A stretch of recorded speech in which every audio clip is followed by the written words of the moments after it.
manig sa mundo ng showbiz nitong mga nakaraang araw, matapang na humarap sa publiko si Ellen Adarna upang tuluyang ailahad ang buong katotohanan, isang pahayag na mahaba, mabigat, at damang-dama ang emosyon habang siya'y nakaupo sa harap ng kamera, nakataas ang noo ngunit bakas sa boses ang pagod na pinagdaanan, at dito'y inilahad niya, nang walang pag-aalinlangan, na ang lahat ng usap-usapang kumakalat ay may pinaghuhugutan, mula sa biglaan niyang pagsugod kay Andrea Torres hanggang sa matinding komprontasyon nila ng kanyang asawa na si Derek Ramsey, at kanyang inamin na hindi na niya kayang manahimik sa harap ng mga mata ng publiko, sapagkat para sa kanya, ang katahimikang iyon ay tila unti-unting kumakain sa kanyang pagkatao, na para bang bawat araw na lumilipas ay isa na namang sugat na bumubukas sa loob ng puso niya, kaya sa pagkakataong ito, buong tapang niyang sinabi na totoo ang mga nababalitang pagtatalo, totoo ang mga luha, totoo ang mga tanong na paulit-ulit niyang ibinato sa sarili,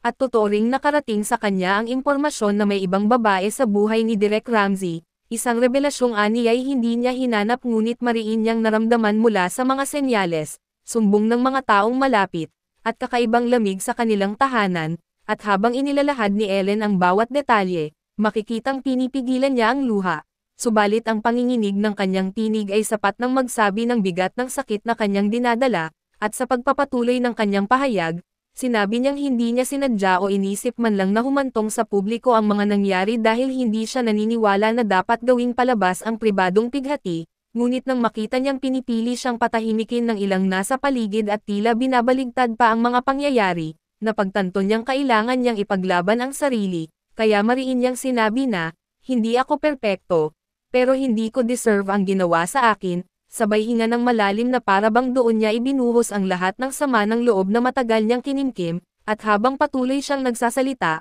ipinaliwanag niyang ang pagsugod niya kay Andrea ay hindi isang pagyayabang o pagpapakitang gilas, kundi isang desperadong hakbang ng isang babaeng sinaktan at iniwang may malaking tanong sa isip, at aniya, hindi niya intensyong saktan o ipahiya si Andrea, ngunit aminado siya na dala iyon ng matagal ng pinagsamang takot, selos, at pagkawasak ng tiwala, at nilinaw niyang hindi niya nais na maging kalaban ang sinuman, bagkus ay gusto niya lamang malaman ang buong katotohanan mula sa babaeng naging bahagi ng sakit na naramdaman niya, at sa puntong ito ng kanyang pahayag, tila naging mas matatag ang tono ni Ellen, na para bang unti-unti siyang bumabangon mula sa pagkakalugmok, at aniya, pinili niyang lumantad sa publiko hindi upang humingi ng awa kundi upang ipakita na may karapatan ang bawat babae na magsalita, magtanong, at ipaglaban ang kanilang sarili kapag naramdaman nilang may mali, at dito'y pinasalamatan niya ang mga taong patuloy na nagbibigay sa kanya ng lakas, mga kaibigan na hindi siya iniwan kahit pa ang mundo ay tila hindi na niya maintindihan,